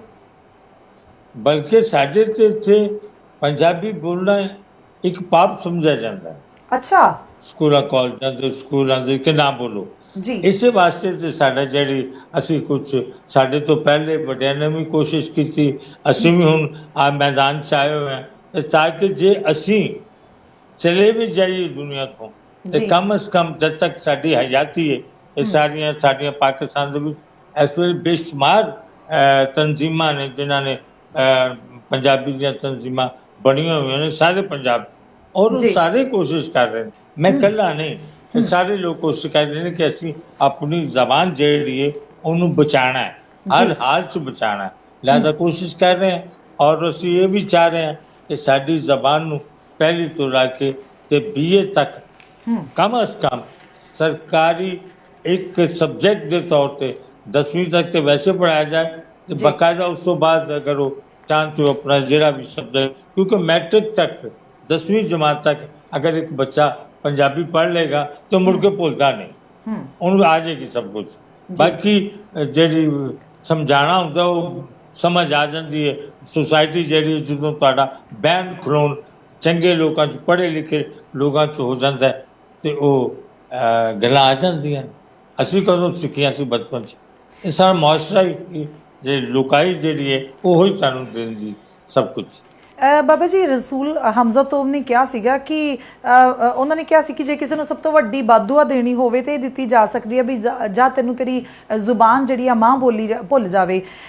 ਹਕੂਮਤਾਂ ਉਹਦੀ ਵਜ੍ਹਾ ਇੱਕ ਛੋਟਾ ਜਿਹਾ ਉਹਦਾ ਉਹਨਾਂ ਦਾ ਵੱਡੇ ਲੋਕ ਸਨ ਨਾ, ਉਹਨਾਂ ਦਾ ਕਹਿਣ ਦਾ ਮਕਸਦ ਇਹੋ ਹੀ ਸੀ ਕਿ ਸਾਡੀ ਜੇ ਜ਼ਬਾਨ ਮੁੱਕ ਜਾਏਗੀ ਕੌਮ ਮੁੱਕ ਜਾਏਗੀ। ਜੀ ਜ਼ਬਾਨ ਮੁੱਕਣਾ ਕੌਮਾਂ ਮੁੱਕਦੀਆਂ और कोई नुकसान नहीं होता। असल कौम का वजूद अज मैं इतने पंजाबी हाँ, मेरी नस्ल अगर अमेरिका चले गई तो अगली नस्ल जी अमेरिकन हो जाएगी।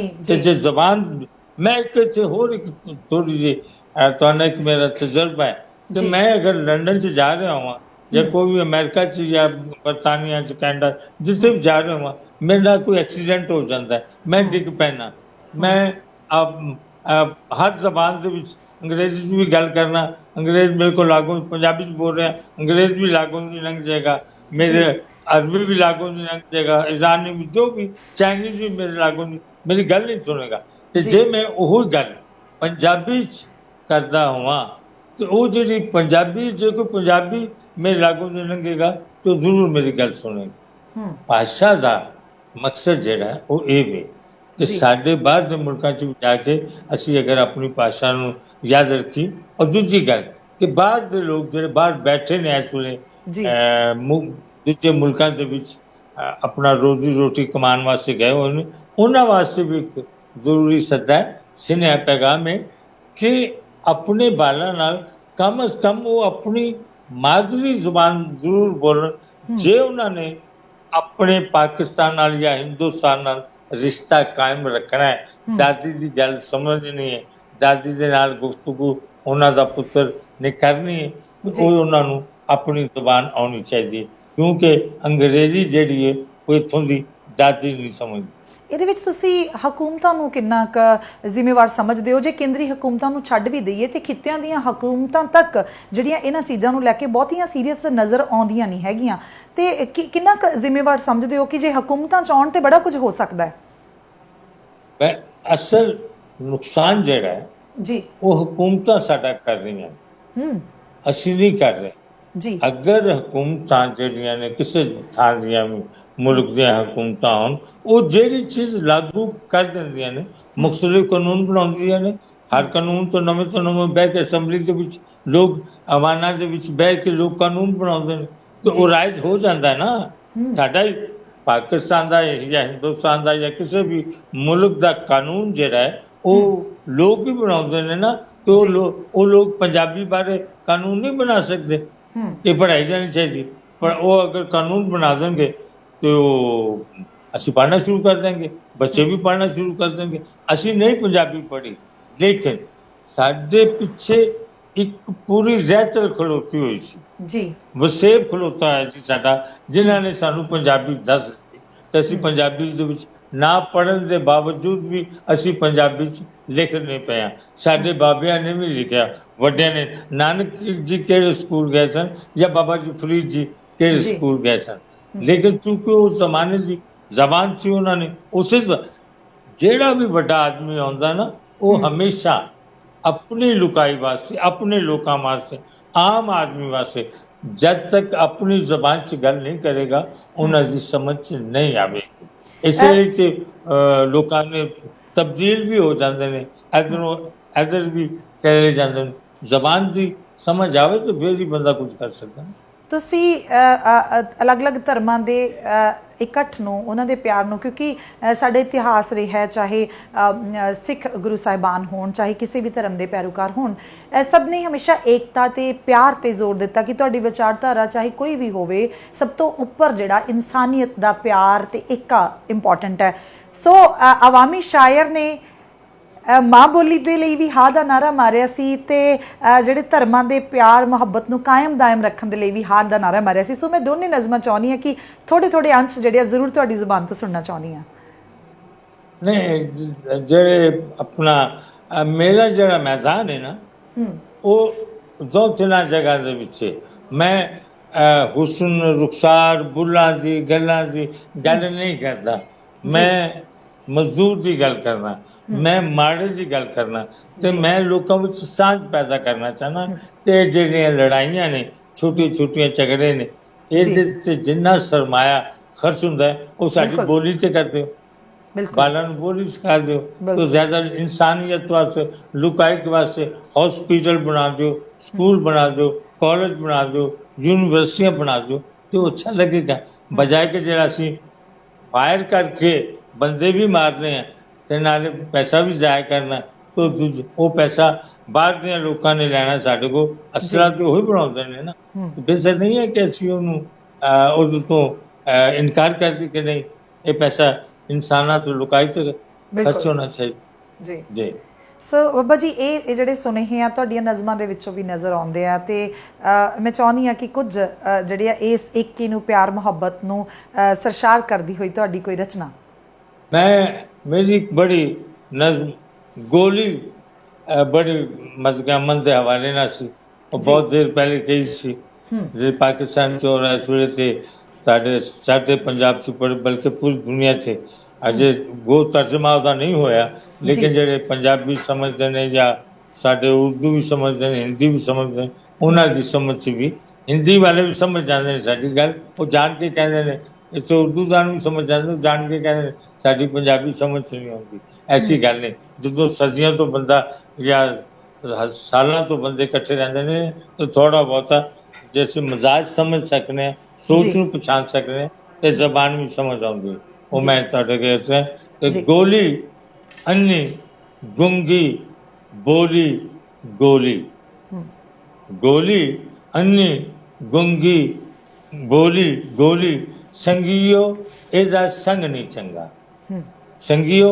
ਇਹਦਾ ਸੰਗ ਨਹੀਂ ਚੰਗਾ ਇਹਦਾ ਕੋਈ ਵੀ ਰੰਗ ਨਹੀਂ ਚੰਗਾ ਇਹਦਾ ਕੋਈ ਵੀ ਫਾਇਦਾ ਨਹੀਂ ਜੀ ਇਹਦਾ ਕੋਈ ਵੀ ਕਾਇਦਾ ਨਹੀਂ ਗੋਲੀ ਅੰਨੀ ਗੁੰਗੀ ਬੋਲੀ ਗੋਲੀ ਸੰਗਿਓ ਇਹਦਾ ਸੰਗ ਨਹੀਂ ਚੰਗਾ ਇਹਦਾ ਕੋਈ ਵੀ ਰੰਗ ਨਹੀਂ ਚੰਗਾ ਇਹਦਾ ਕੋਈ ਵੀ ਫਾਇਦਾ ਨਹੀਂ ਜੀ ਇਹਦਾ ਕੋਈ ਵੀ ਕਾਇਦਾ ਨਹੀਂ ਜੀ ਗੋਲੀ ਇਹਨਾਂ ਵੱਲੋਂ ਚੱਲੇ ਗੋਲੀ ਉਹਨਾਂ ਵੱਲੋਂ ਚੱਲੇ ਗੋਲੀ ਨਾਲ ਪੁਆੜਾ ਪੈਂਦਾ गोली नाल उजाड़ा पैंदा इधर भी ये बंदे मारे उधर भी ये बंदे मारे ओदे बंदे मारन नालों कब्रां विच उतारन नालों मेरी मनो मेरे चन्नो एक दूजे दे सीने लगो फुल्लां दे गुलदस्ते लभो बंदे खानी गोली दबो बंदे खानी गोली दबो। क्या बात है सो सोहने ਜਿਹੜੇ ਆ ਸੁਨੇਹੇ ਹਮੇਸ਼ਾ ਹੀ ਤੁਹਾਡੀਆਂ ਰਚਨਾਵਾਂ 'ਚ ਸੁਣਨ ਨੂੰ ਮਿਲਦੇ ਆ ਤੇ ਜਾਂਦੇ ਜਾਂਦੇ ਮੈਂ ਇਹ ਜ਼ਰੂਰ ਪੁੱਛਣਾ ਚਾਹੂੰਗੀ ਕਿ ਉਹ ਇੱਕ ਨਜ਼ਮ ਜੇ ਤੁਸੀਂ ਕਹਿ ਰਹੇ ਸੀ ਨਾ ਉਹ ਮੈਂ ਅੱਗੇ ਵੀ ਸੁਣਾਉਣ ਉਹ ਖੈਰ ਇੰਡੀਆ ਦੇ ਵਿੱਚ ਬਹੁਤ ਹੀ ਸਾਡੇ ਪੰਜਾਬ ਤੋਂ ਬਲਕਿ ਬਹੁਤ ਸਾਰੇ ਤਬਸਰੇ ਵੀ ਹੋ ਰਹੇ ਨੇ ਉਸ ਗੱਲ ਤੇ ਉਹ ਮੇਰੀ ਇੱਕ ਗਜ਼ਲ ਅਸੀਂ ਉਹਨੂੰ ਕਹਿੰਦੇ ਆ ਸਾਡੇ ਇੱਧਰ ਪਾਕਿਸਤਾਨ ਦੇ ਵਿੱਚ ਤੁਸੀਂ ਨਜ਼ਮ ਕਹਿੰਦੇ ਹੋ ਲੇਕਿਨ ਅਸੀਂ गजल और नज़म फर्क है आओ इस वास्ते वो गजल दे चंद से ने के वो मस्जिद वाली जी मस्जिद मेरी तू क्यों ठामी मस्जिद मेरी तू क्यों ठामी मैं क्यों तोड़ा मंदिर नूं क्या बात है मस्जिद मेरी तू क्यों ठामी मैं क्यों तोड़ा मंदिर नूं आजा दो में बह के पढ़िए एक दूजे के अंदर नूं क्या बात है आजा ਦੋਵੇਂ ਬਹਿ ਕੇ ਪੜੀਏ ਇੱਕ ਦੂਜੇ ਦੇ ਅੰਦਰ ਨੂੰ ਤੇ ਸਰਦੀਆਂ ਵਾਂਗੂ ਅੱਜ ਵੀ ਕੁਝ ਨਹੀਂ ਜਾਣਾ ਮਸਜਿਦ ਮੰਦਰ ਦਾ ਲਹੂ ਤੇ ਤੇਰਾ ਮੇਰਾ ਲੱਗਣਾ ਤੇਰੇ ਮੇਰੇ ਖੰਜਰ ਨੂੰ ਲਹੂ ਤੇ ਤੇਰਾ ਮੇਰਾ ਲੱਗਣਾ ਤੇਰੇ ਮੇਰੇ ਖੰਜਰ ਨੂੰ ਤਾਂ ਰੱਬ ਕਰੇ ਤੂੰ ਮੰਦਰ ਵਾਂਗੂ ਇਹ ਬਹੁਤ ਬੜਾ ਸ਼ੇਰ ਹੈ ਜੀ ਰੱਬ ਕਰੇ ਤੂੰ ਮੰਦਰ ਵਾਂਗੂ ਦੇਖੇ ਮੇਰੀ ਮਸਜਿਦ ਨੂੰ या गुरुद्वारे नूं या कलीसिया नूं रब करे तू मंदिर वांगू वेखे मेरी मस्जिद नूं राम करे मैं मस्जिद वांगू देखा तेरे मंदिर ते तू बिस्मिल्ला पढ़ के मैनू नानक दा प्रसाद पढ़ा तू बिस्मिल्ला पढ़ के मैनू नानक दा प्रसाद पढ़ा मैं नानक दी बाणी पढ़ के दिया हुसैनी लंगर नूं मैं नानक दी बाणी पढ़ के दिया हुसैनी लंगर नूं ते साडे ਸਿੰਘਾਂ फसया रहना खुरली टहंदी रहनी साडे ਸਿੰਘਾਂ फसया रहना खुरली टहंदी रहनी है जिन्ना चीकर नथ ना पाई नफरत वाले डंगर नूं आसानी आउणा बाबा तेरा मुड़ के मेला वेखण लई शक्लां वेख के दिंदे ने वरतावे तेरे लंगर नूं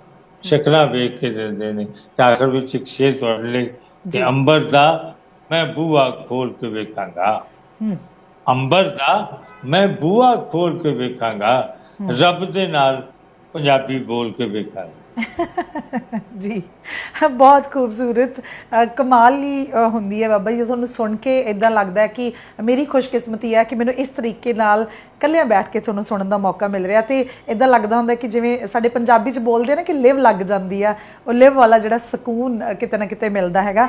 ਤੇ ਇਹ ਲਾਸਟ ਤੇ ਮੈਂ ਜਾਣਨਾ ਚਾਹੂੰਗੀ ਕਿ ਹਮੇਸ਼ਾ ਤੁਹਾਡੀਆਂ ਕਹਿ ਲਓ ਰਚਨਾਵਾਂ ਦੇ ਵਿੱਚ ਜਾਂ ਹੋਰ ਜਿਹੜੇ ਬਹੁਤ ਸਾਰੇ ਜਿਨ੍ਹਾਂ ਨੂੰ ਜਿਹੜੇ ਵਾਕਿਆ ਹੀ ਆਵਾਮੀ ਸ਼ਾਇਰ ਹੋ ਕੇ ਆਵਾਮ ਦੇ ਹੀ ਸ਼ਾਇਰ ਸੀ, ਉਹਨਾਂ ਦੀ ਕਹਿਣੀ ਤੇ ਕਰਨੀ ਦੇ ਵਿੱਚ ਫਰਕ ਨਹੀਂ ਸੀ ਤੇ ਸਭ ਨੇ ਇਹ ਸੁਨੇਹਾ ਦਿੱਤਾ ਕਿ ਜਿਹੜੀ ਦੱਬੇ ਕੁਚਲੇ ਹੋਏ ਲੋਕ ਆ ਜਾਂ ਜਿਹੜੇ ਜਿਨ੍ਹਾਂ ਨੂੰ ਬਰਾਬਰ ਬੈਠਣ ਦਾ ਉੱਠਣ ਖੜਨ ਦਾ ਹੱਕ ਹੋਣਾ ਚਾਹੀਦਾ ਪਰ ਉਹਨਾਂ ਨੂੰ ਕੁਝ ਧਿਰਾਂ ਵੱਲੋਂ ਦੱਬਿਆ ਕੁਚਲਿਆ ਜਾ ਰਿਹਾ ਹੈ ਤੇ ਉਹਨਾਂ ਨੂੰ ਆਪਣੇ ਹੱਕਾਂ ਦੇ ਲਈ ਉੱਠ ਖੜੇ ਹੋਣਾ ਚਾਹੀਦਾ ਹੈ। ਭਾਰਤ ਦੇ ਪੰਜਾਬ ਦੀ ਜੇ ਗੱਲ ਕਰੀਏ ਤੇ ਇੱਥੇ ਜੇ ਕਿਸਾਨਾਂ ਦਾ ਅੰਦੋਲਨ ਕਹਿ ਸਕਦੇ ਹਾਂ ਕਿ ਪੂਰੀ ਦੁਨੀਆ ਦੇ ਵਿੱਚ ਇਸ ਵੇਲੇ ਇਹਦੀ ਚਰਚਾ ਹੈਗੀ ਹੈ, ਸ਼ਾਂਤੀਪੂਰਵਕ ਬੜੇ ਸੋਹਣੇ ਤਰੀਕੇ ਨਾਲ ਅੰਦੋਲਨ ਚੱਲ ਰਿਹਾ ਹੈਗਾ। ਕਿ ਪਾਕਿਸਤਾਨ ਦੇ ਕਿਸਾਨਾਂ ਤੋਂ ਵੀ ਕਦੇ ਆਸ ਕੀਤੀ ਜਾਊਗੀ ਕਿ ਉਹ ਆਪਣੇ ਹੱਕਾਂ ਨੂੰ ਲੈ ਕੇ ਖੜੇ ਹੋ ਜਾਣਗੇ ਜਾਂ ਫਿਰ ਅਸੀਂ ਇਹ ਸਮਝੀਏ ਕਿ ਪਾਕਿਸਤਾਨ ਦੇ ਕਿਸਾਨਾਂ ਨੂੰ ਕੋਈ ਪ੍ਰੋਬਲਮ ਹੀ ਨਹੀਂ ਹੈ ਹਕੂਮਤ ਤੋਂ? ਨਹੀਂ ਪ੍ਰੋਬਲਮ ਇੱਥੇ ਵੀ ਹੈ ਨੇ, ਜਿਹੜੀਆਂ ਤਕਲੀਫਾਂ ਨੇ ਉਕੜਾ ਨੇ ਉਹਦੇ ਵਿੱਚ ਇੱਧਰ ਦੇ ਕਿਸਾਨ ਜਿਹੜੇ ਨੇ, ਮਜ਼ਦੂਰ ਦਾ ਤਾਂ ਖੈਰ ਇਹਨਾਂ ਜ਼ਿਕਰ ਨਹੀਂ ਹੁੰਦਾ, ਲੇਕਿਨ ਫਿਰ ਵੀ ਕਿਸਾਨ ਜਿਹੜਾ ਨਾ ਉਹ ਮਜ਼ਦੂਰ ਨਾਲੋਂ ਪਾਵਰਫੁਲ ਹੈ ਕਿਉਂਕਿ ਉਹਦੇ ਕੋਲ ਜ਼ਮੀਨ ਹੈ। ਗਵਰਨਮੈਂਟ ਉਹਨਾਂ ਦੀ ਗੱਲ ਮੰਨ ਸਕਦੀ ਹੈ। ਜਿਹੜਾ ਮਜ਼ਦੂਰ ਹੈ ਉਹ ਤੇ ਸੜਕ ਦੇ ਉੱਤੇ ਮਜ਼ਦੂਰੀ ਲੱਭਣ ਜਾਂਦਾ ਹੈ, ਕੰਮ ਕਰਨ ਜਾਂਦਾ ਹੈ ਤੇ ਫਿਰ ਉਹਨੂੰ ਸ਼ਾਮਾਂ ਨੂੰ ਥੱਕ ਥਕਾ ਕੇ ਰੋਟੀ ਲੱਭੇ ਜਾਂ ਨਾ ਲੱਭੇ। ਲੇਕਿਨ ਜਿਹੜਾ ਕਿਸਾਨ ਹੈ ਸਾਡਾ, ਉਹ ਤੇ ਰੋਟੀ ਦੇ ਉੱਤੇ ਖਲੋਤਾ ਹੋਇਆ ਨਾ, ਜਿਸ ਤਰੀਕੇ ਨਾਲ ਵੀ ਉਹ ਜ਼ਮੀਨ ਕਿਸੇ ਦੀ ਵੀ ਹੈ, ਥਾਂ ਕਿਸੇ ਦੀ ਵੀ ਹੈ, ਮੁਰੱਬੇ ਕਿਸੇ ਦੇ ਵੀ ਨੇ, ਲੇਕਿਨ ਉਹ ਰੋਟੀ ਦੇ ਉੱਤੇ ਤੇ ਖਲੋਤਾ ਹੋਇਆ ਨਾ। ਲੇਕਿਨ ਸਰਕਾਰ ਕਿਸਾਨ ਦੀ ਗੱਲ ਸੁਣਦੀ ਹੈ, ਲੇਕਿਨ ਕਿਸਾਨ ਸਾਡੇ ਪਾਕਿਸਤਾਨ ਦੇ ਵਿੱਚ ਜਿਹੜੇ ਨੇ ਉਹ ਕਿਸਾਨ ਆਮ ਜਿਹੜਾ ਨਾ ਉਹਦੀ ਕੋਈ ਵੈਲਿਊ ਨਹੀਂ। ਬੇਸਿਕਲੀ ਉਹ ਸਾਰੀ ਜਿਹੜੀ ਧਰਤੀ ਹੈ ਉਹ ਜਾਗੀਰਦਾਰਾਂ ਦੀ ਹੈ, ਮਾਲਿਕ ਜਾਗੀਰਦਾਰ ਹੁੰਦੇ ਨੇ। ਉਹ ਤੇ ਜਾਗੀਰਦਾਰ ਤੇ ਜਿਹੜੇ ਨੇ ਉਹ ਤੇ ਆਪਣੇ ਖੇਤਾਂ ਤੇ ਕਦੀ ਗਏ ਨਹੀਂ। ਉਹਨਾਂ ਨੂੰ ਤੇ ਉਹਨਾਂ ਨੂੰ ਅਸੈਂਬਲੀਆਂ ਜਿਹੜੀਆਂ ਨੇ ਸਾਡੇ ਵੱਡੇ ਵਾਣੇ ਬਾਲਾ ਜਿੱਥੇ ਮਿਨਿਸਟਰ ਬਹਿੰਦੇ ਨੇ ਤੇ ਚੀਫ ਮਿਨਿਸਟਰ ਤੇ ਪ੍ਰਾਈਮ ਮਿਨਿਸਟਰ ਬਹਿੰਦੇ ਨੇ, ਉਹ ਤੇ ਉੱਥੇ ਬੈਠੇ ਹੁੰਦੇ ਨੇ। ਉਹਨਾਂ ਨੂੰ ਤਾਂ ਪਤਾ ਨਹੀਂ। ਉਹ ਸਾਡੇ ਵਰਗੇ ਮਜ਼ਦੂਰ ਕਿਸਾਨ ਜਿਹੜੇ ਨੇ ਉਹੀ ਗੱਲ ਕਰਦੇ ਹੁੰਦੇ ਨੇ, ਉਹੀ ਉਹਨਾਂ ਨੂੰ ਵਾਹ ਰਹੇ ਹੁੰਦੇ ਨੇ, ਬੀਜਦੇ ਹੁੰਦੇ ਨੇ, ਕਟਾਈ ਇੱਕ ਉਹਨਾਂ ਦੇ ਉੱਤੇ ਉਹਨਾਂ ਨੇ ਰੱਖਿਆ ਹੁੰਦਾ ਹੈ ਧਿਆਨ ਵਾਲਾ ਬੰਦਾ ਕਿ ਇਹਨਾਂ ਦਾ ਜਿਹੜਾ ਤੁਸੀਂ ਮੈਨੇਜਰ ਕਰੋ ਜੋ ਵੀ ਉੱਥੋਂ ਦਾ ਰੱਖਿਆ ਹੁੰਦਾ ਕਿ ਇਹਦੇ ਨਾਲ ਧਿਆਨ ਰੱਖਣਾ ਹੈ। ਜਮਾਦਾਰ ਸਾਡੇ ਉੱਤੇ ਉਹਨੂੰ ਕਹਿੰਦੇ ਨੇ ਕੀ ਕਹਿੰਦੇ ਜੀ, ਉਹ ਤਹਿਸੀਲਦਾਰ ਚੌਧਰੀ ਇੱਕ ਰੱਖਿਆ ਹੁੰਦਾ ਜਿਹੜਾ ਸਾਰਿਆਂ ਦੀ ਰਾਖੀ ਰੱਖਦਾ ਹੈ, ਇਹਨਾਂ ਦਾ ਧਿਆਨ ਰੱਖੋ। ਬਾਕੀ ਤੇ ਵਿਚਾਰੇ ਉਹਨਾਂ ਨੂੰ ਹਾੜੀ ਸੌਣੀ ਜਿਹੜੇ ਉਹ ਦਾਣੇ ਲੱਭ ਜਾਂਦੇ ਨੇ ਤੇ ਕਣਕ ਲੱਭ ਗਈ, ਆਟਾ ਲੱਭ ਗਿਆ, ਗੁੜ ਲੱਭ ਗਿਆ, ਉਹਦੇ ਤੋਂ ਗੁਜ਼ਾਰਾ ਕਰ ਦਿੰਦੇ। ਜਾਂ ਕੋਈ ਔਖਾ ਕੰਮ ਪਿਆ ਤੇ ਉਹ ਥੋੜਾ ਜਿਹਾ ਜਿਹੜਾ ਜਾਗੀਰਦਾਰ ਹੈ ਉਹਨੇ ਕੁਝ ਦਾਨ ਕਰ ਦਿੱਤਾ ਮਾੜਿਆਂ ਨੂੰ, ਐਸਾ ਤੇਰੀ ਧੀ ਦਾ ਵਿਆਹ, ਤੇਰੇ ਪੁੱਤ ਦਾ ਵਿਆਹ, ਤੈਨੂੰ ਕੰਮ ਪੈ ਗਿਆ, ਐਲਾ ਫੜ ਪੈਸੇ, ਤਾਂ ਕਿ ਉਹ ਬੋਲੇ ਨਾ। ਉਹ ਬੇਸਿਕਲੀ ਉਹਦੇ ਚੁੱਪ ਕਰਨ ਦੇ ਪੈਸੇ ਹੁੰਦੇ ਨੇ, ਕੋਈ ਚੁੱਪ ਰਹਿਣਾ, ਬੋਲਣਾ ਨਹੀਂ। ਇੱਧਰ ਵੀ ਇਹੋ ਹੀ ਹਾਲ ਹੈ, ਲੇਕਿਨ ਇੱਧਰ ਕੁਝ ਥੋੜਾ ਜਿਹਾ ਹੋਰ ਤਰੀਕੇ ਨਾਲ ਗੱਲ ਸੁਣਦੇ ਨੇ। ਲੇਕਿਨ ਜਿਹੜਾ ਇੰਡੀਆ ਦਾ ਕਿਸਾਨ ਹੈ ਇਸ ਵੇਲੇ ਉਹ ਤਾਂ ਬਹੁਤ ਜਦੋਜਹਿਦ ਕਰ ਰਿਹਾ ਉਹਨਾਂ ਤੇ, ਬਲਕਿ ਹਰ ਦੁਨੀਆ 'ਚ ਉਹਨਾਂ ਦਾ ਰੌਲਾ ਪੈ ਗਿਆ। 3-4 ਸਾਢੇ 3 ਮਹੀਨੇ ਹੋ ਚਲੇ ਨੇ। ਉਹਨਾਂ ਦੀ ਹਿੰਮਤ ਹੈ, ਜ਼ਰੂਰਤ ਹੈ, ਬੜੀ ਕੋਸ਼ਿਸ਼ ਹੈ ਕਿ ਉਹ ਇੱਥੋਂ ਖਲੋਤੇ ਨੇ। ਵਰਨਾ ਤੇ ਹਰ ਮਾੜੇ ਦਾ ਤੇ ਦੂਸਰੇ ਦਿਨ ਘਰੋਂ ਆਟਾ ਮੁੱਕ ਜਾਂਦਾ ਹੈ। ਤੂੰ ਕਿਸ ਤਰ੍ਹਾਂ ਇਤਜਾਜ ਕਰੇਗਾ? ਕਿਸ ਤਰ੍ਹਾਂ ਉਹ ਕੀ ਕਹਿੰਦੇ ਤੁਸੀਂ ਕਾਤੇ ਬੈਠੇ ਨੇ ਜਿਹੜਾ ਇਤਜਾਜ ਕਰ ਰਹੇ ਨੇ ਉੱਥੇ ਬਹਿ ਕੇ, ਹਿੰਦੀ 'ਚ ਉਹਨੂੰ ਕੀ ਕਹਿੰਦੇ ਨੇ? ਕਿਸਾਨੀ ਅੰਦੋਲਨ ਜਿਹੜੇ ਕਰ ਰਹੇ ਨੇ। ਹਾਂ, ਅੰਦੋਲਨ ਜਿਹੜਾ ਕਰ ਰਹੇ ਨੇ, ਉਹਨਾਂ ਦੀ ਹਿੰਮਤ ਹੈ ਕਿ ਉਹ ਬਹਿ ਕੇ ਇੰਨਾ ਟਾਈਮ, ਔਰ ਉਹਦੇ ਵਿੱਚ ਜਾਨੀ ਨੁਕਸਾਨ ਵੀ ਹੋਇਆ। ਬਹਰਹਾਲ ਸਾਰਿਆਂ ਨੂੰ ਦੁੱਖ ਹੈ, ਅਸੀਂ ਉਸ ਦੁੱਖ 'ਚ ਸ਼ਾਮਲ ਹਾਂ, ਸ਼ਰੀਕ ਹਾਂ ਕਿ ਉਹਨਾਂ ਦੀ ਗੱਲ ਸੁਣੀ ਜਾਣੀ ਚਾਹੀਦੀ ਹੈ, ਸਰਕਾਰ ਨੂੰ ਮੰਨਣੀ ਚਾਹੀਦੀ ਹੈ। ਕਿਉਂਕਿ ਸਰਕਾਰਾਂ 5 ਸਾਲ ਬਾਅਦ ਸੇ ਆਉਂਦੀਆਂ, ਉਹਨਾਂ ਨੇ ਹਮੇਸ਼ਾ ਤੇ ਬਹਿਣਾ ਨਹੀਂ, ਲਿਹਾਜ਼ਾ ਉਹਨਾਂ ਨੂੰ ਚੰਗਾ ਕਰਕੇ ਜਾਣਾ ਚਾਹੀਦਾ ਤਾਂ ਕਿ ਆਉਣ ਵੇਲੇ ਲੋਕ ਉਹਨਾਂ ਨੂੰ ਚੰਗੇ ਅੱਖਰਾਂ ਨਾਲ, ਚੰਗੇ ਸ਼ਬਦਾਂ ਨਾਲ ਯਾਦ ਕਰਨ। ਜੀ, ਮੈਂ ਇਸ ਤੋਂ ਪਹਿਲਾਂ ਕਿ ਇਸ ਗੱਲਬਾਤ ਦੇ ਅੰਤ ਵੱਲ ਨੂੰ ਜਾਵਾਂ, ਜਾਂਦੇ ਕੋਈ ਵੀ ਵੈਸੇ ਤਾਂ ਕਹਿੰਦੇ ਕਵੀ ਦੀਆਂ ਰਚਨਾਵਾਂ ਜਿਹੜੀਆਂ ਸਾਰੀਆਂ ਉਹਦੇ ਬੱਚਿਆਂ ਵਰਗੀਆਂ ਹੁੰਦੀਆਂ ਤੇ ਇਹ ਨਹੀਂ ਹੁੰਦਾ ਕਿ ਕੋਈ ਉਹਦੀ ਵੱਧ ਪਸੰਦੀਦਾ ਹੈਗੀ ਔਰ ਘੱਟ ਪਸੰਦੀਦਾ, ਪਰ ਫਿਰ ਵੀ ਕੋਈ ਇੱਕ ਕੋਈ ਛੋਟੀ ਜਿਹੀ ਇੱਕ ਕਹਿ ਸਕਦੇ ਹਾਂ ਕੋਈ ਥੋੜ੍ਹੀਆਂ ਜਿਹੀਆਂ ਪੰਕਤੀਆਂ ਹੋਣ ਜਿਹੜੀਆਂ ਤੁਹਾਡੇ ਮਨ ਦੇ ਬਹੁਤ ਨੇੜੇ ਆ ਜਾਂ ਮਨ ਜੋ ਮਹਿਸੂਸ ਕਰ ਰਿਹਾ ਇਸ ਵੇਲੇ। ਹਾਂ, ਇੱਕੋ ਤੇਰਾ ਮੇਰਾ ਪਿਓ, ਇੱਕੋ ਜੀ ਤੇਰਾ ਮੇਰਾ ਪਿਓ, ਇੱਕੋ ਤੇਰੀ ਮੇਰੀ ਮਾਂ, ਇੱਕੋ ਸਾਡੀ ਜੰਮਣ ਪਾਉ, ਤੂੰ ਸਰਦਾਰ ਮੈਂ ਕਮੀ ਕਿਉਂ।